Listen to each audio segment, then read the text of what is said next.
कैसे हैं आप? उम्मीद है आप सब खैरियत से होंगे।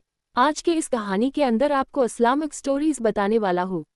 इस्लामी कहानी हमें ये सबक देती है। उम्मीद करता हूँ हमको इस्लामिक स्टोरीज से कुछ सबक लेंगे। तो आइए दोस्तों, आज का कहानी शुरू करते हैं। एक आदमी के 4 बेटे। वो चाहता था कि उसके बेटे ये सबक सीख ले कि किसी को परखने में जल्दबाजी नहीं करनी चाहिए।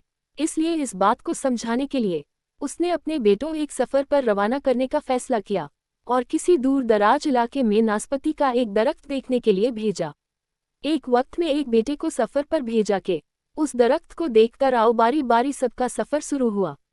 पहला बेटा सर्दी के मौसम में गया, दूसरा बारिश में, तीसरा गर्मी के मौसम में और सबसे छोटा बेटा खीजा के मौसम में गया।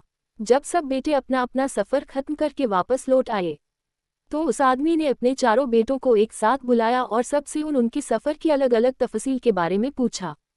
परिक्रमा करते दिल पहला बेटा जो सर्दी के मौसम में उस दरख्त को देखने के लिए गया था, उसने कहा कि वो दरख्त बहुत बदसूरत हुआ था लेकिन पेड़ झुक सा गया था। परिक्रमा करते दिल दूसरे बेटे ने कहा नहीं, वो दरख्त तो बहुत हरा भरा था, बड़े बड़े पत्तों से भरा हुआ था। परिक्रमा करते दिल तीसरे बेटे ने इन दोनों से इख्तिलाफ किया। वो दरख्त तो फूलों से भरा हुआ था और उसकी महक दूर तक आ रही थी और उस पेड़ से हसीन मंजर इससे पहले उसने कभी नहीं देखा था।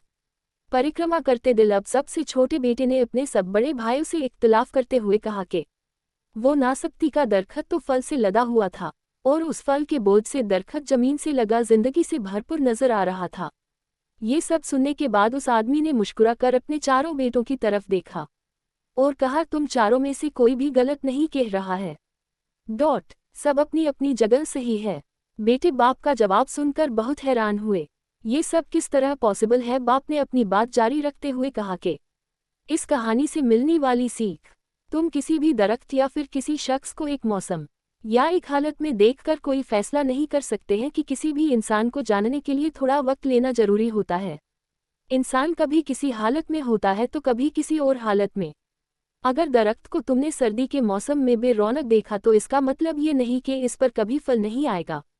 इसी तरह किसी शख्स को तुम लोग गुस्से की हालत में या किसी गुनाह के कामों में देख रहे हो तो इसका मतलब ये हरगिज नहीं कि वह बुरा ही होगा। कभी भी जल्दबाजी में कोई फैसला न करो। जब तक अच्छी तरह किसी को जांच न लो, किसी को समझा या परखा जा सकता है। जब ये तमाम मौसम गुजर जाएंगे, अगर तुम सर्दी के मौसम में ही अंदाजा लगाकर नतीजे पर पहुंच जाओगे तो गर्मी की हरियाली, बाहर की खूबसूरती और भरपूर जिंदगी से खुशहाल होने से रह जाओगे। सिर्फ एक दुख परेशानी के लिए अपनी जिंदगी की बाकी खुशियों को दांव पर मत लगाओ। जिंदगी के एक बुरे मौसम को बुनियाद बनाकर बाकी जिंदगी को मत परखो। इस तरह अल्लाह ताला ने हर इंसान में भलाई और बुराई दोनों चीजें रखी है। इस हालत में भी अलग अलग मौसम की तरह बदगुमानी से हम सब की हिफाजत फरमाएं और हम सब का खात्मा ईमान के आला तरीन दर्जे पर अमीन फरमाएं। दोस्तों, आप लोगों की यह कहानी कैसा लगा? अगर अच्छा लगा हो तो चैनल को सब्सक्राइब करें और वीडियो को ज़्यादा से ज़्यादा शेयर करें।